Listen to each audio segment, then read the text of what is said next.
Friends, welcome to my channel computer science 1994. First time ఎవరైనా మన channel చూస్తున్నట్టయితే like చేయడం, షేర్ చేయడం, సబ్స్క్రైబ్ చేయడం మర్చిపోకండి. ఈరోజు మనం చూసే వీడియో ఏంటంటే how to create ARFF file in Weka tool. Weka టూల్లో మనం ఏఆర్ఎఫ్ ఫైల్ని ఎలా క్రియేట్ చేస్తాం. ఎస్టర్డే వచ్చేసి మనము వెకా టూల్ని ఎలా ఇన్స్టాల్ చేయాలి అనేది మనం చూసాం. ఇప్పుడు వెకా టూల్ని యూజ్ చేసుకుని మనం ఏఆర్ఎఫ్ ఫైల్ని ఎలా క్రియేట్ చేస్తాం వెకా టూల్లో అనేది చూద్దాం. అసలు వెకా అంటే ఏంటి? Weka standards for void code environments. ఇదేంటి అంటే నాలెడ్జ్ అనాలిసిస్ కోసం మనం యూజ్ చేసాం. దీంట్లో డేటా సైన్స్ ఫీల్డ్ సాఫ్ట్వేర్స్ని మనం యూజ్ చేయడానికి డేటా మైనింగ్ని యూజ్ చేస్తాం. ఇది ఒక ఫ్రీ సాఫ్ట్వేర్. దీన్నంతా కూడా జావా కోడ్లోనే రాసింటారు. అందుకని జావా కోడ్ని అంటే జావాని సపోర్ట్ చేసే ఎన్ని సిస్టమ్స్ని ఇది సపోర్ట్ చేస్తుంది. So we can be run on different operating సిస్టమ్స్లో ఇది రన్ అవుతుంది. లైక్ విండోస్ కానీ, లైనక్స్ కానీ, మ్యాక్ కానీ, సమ్ ఎక్సెట్రా. వెకా ఇంకా ఏం చేస్తుందంటే మనకి కలెక్షన్ ఆఫ్ విజువలైజేషన్ టూల్స్ని ప్రొవైడ్ చేస్తుంది. డేటా అనాలిసిస్ని మనం యూజ్ చేసుకోవడానికి, cleaning and predictive modelling. Weka can perform a number of tasks like data pre processing, clustering, classifications, regression, visualisation and future selections.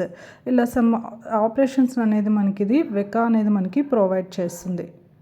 ఇప్పుడు వెకా టూల్లో మనం ఏఆర్ఎఫ్ ఫైల్ని ఎలా క్రియేట్ చేయాలి అంటే, ఏఆర్ఎఫ్ ఫైల్లో మనకి 2 సెక్షన్స్ అనేవి కంటైన్ చేసుకుంటుంది. ఒకటి హెడ్ సెక్షన్, రెండు వచ్చేసి డేటా సెక్షన్.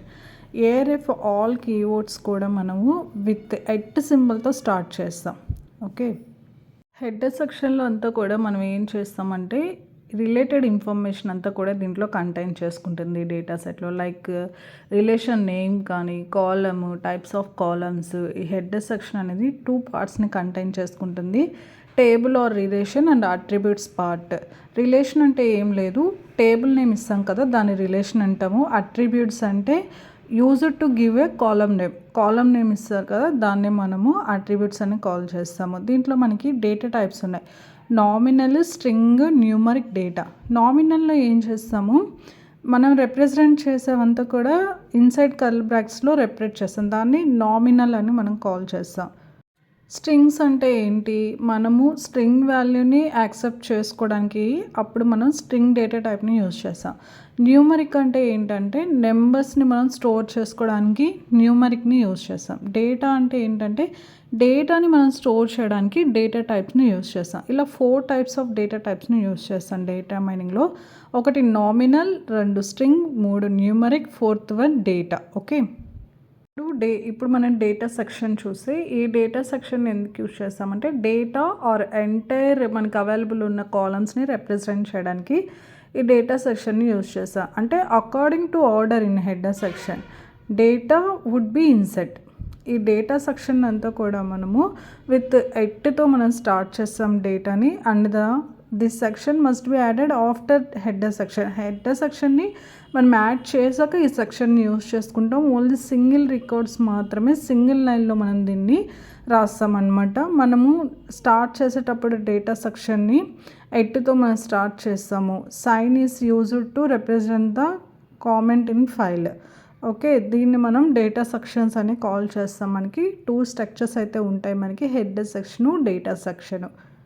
ఇప్పుడు మనం ఏఆర్ఎఫ్ ఫైల్ అనేది ఎలా క్రియేట్ చేసుకోవాలనేది చూద్దాము. ఫస్ట్ మనం ఈ డేటా మైనింగ్ యొక్క డేటా సెట్ని అంతా కూడా ఆ డేటా మైనింగ్ ప్రోగ్రామ్ అంతా కూడా మనము నోట్ ప్యాడ్లో అయితే ఫస్ట్ చేసుకోవాలి.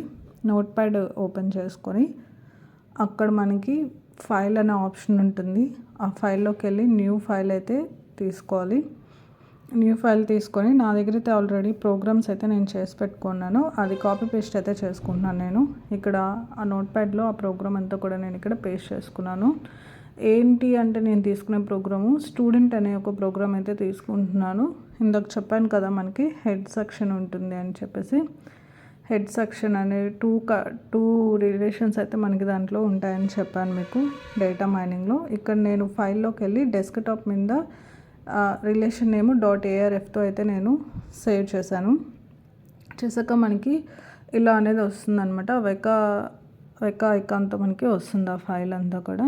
నేను చేసేసాను కాబట్టి ఇప్పుడు నేను వెకాను ఓపెన్ చేసి అక్కడ ఓపెన్ ఫైల్ ఆప్షన్ ఉంటుంది. దాన్ని క్లిక్ చేశాక అక్కడ మనం సి డ్రైవ్లో కదా మనం ఇంతక ఈ వెకాని ఇన్స్టాల్ చేసింది. సి డ్రైవ్లోకి వెళ్ళి ప్రోగ్రామ్ ఫైల్స్, అక్కడ వెకా డేటాలోకి వెళ్ళి మనం సేవ్ చేసిన ఫైల్ అంతా కూడా ఈ డెస్క్టాప్లోనే కదా, అక్కడ స్టూడెంట్ ఫైల్ అయితే అక్కడ ఉంటుందన్నమాట. మనకి మనం సేవ్ చేసింది డెస్క్టాప్లోకి వెళ్ళి ఇక్కడంతా కూడా చూడండి, మీకు స్క్రీన్ మీద కనపడేది. ఇక్కడ నేను డెస్క్టాప్లోకి వెళ్ళి అక్కడ నాకు స్టూడెంట్, ఇప్పుడు నేను సేవ్ చేసిన స్టూడెంట్ అయితే ఇక్కడ కనిపించింది. స్టూడెంట్ ఓపెన్ క్లిక్ చేస్తే మనకి ఇలా అయితే అవుట్పుట్ వస్తుంది. ఇక్కడ మనం ఏమైతే అట్రిబ్యూట్స్ యూజ్ చేసామో అవన్నీ వచ్చున్నాయి. Age, income, student, credit rating, buy, ఇవన్నీ కూడా అట్రిబ్యూట్స్. ఓకే, ఎడిట్ ఆప్షన్ ఉంటుంది, దీన్ని క్లిక్ చేసామనుకోండి ఆ టేబుల్ అంతా కూడా మనకి ఇక్కడ అయితే కనపడుతుంది.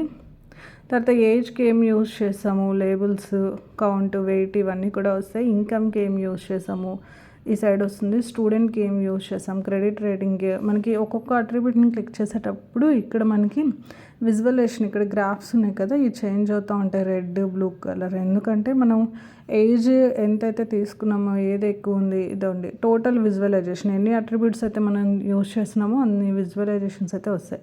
ఓకే, ఇక్కడ pre processing, classify, cluster, association, select attributes ఇవన్నీ కూడా మనకి ఉన్నాయన్నమాట. ఇక్కడ ఒక్కొక్క క్లాసిఫైని, క్లస్టర్ని, అసోసియేషన్ని మనకు అవసరమైనప్పుడు అవి క్లిక్ చేసి ఇలా మనం వెకాలో ఏఆర్ఎఫ్ ఫైల్ అయితే ఇలా క్రియేట్ చేసుకొని దాని అవుట్పుట్ అనేది కూడా మనం ఇలా చూడాలన్నమాట. ఇంతే అండి మనం వెకాలో ఏఆర్ఎఫ్ ఫైల్ని క్రియేట్ చేయడం అయితే.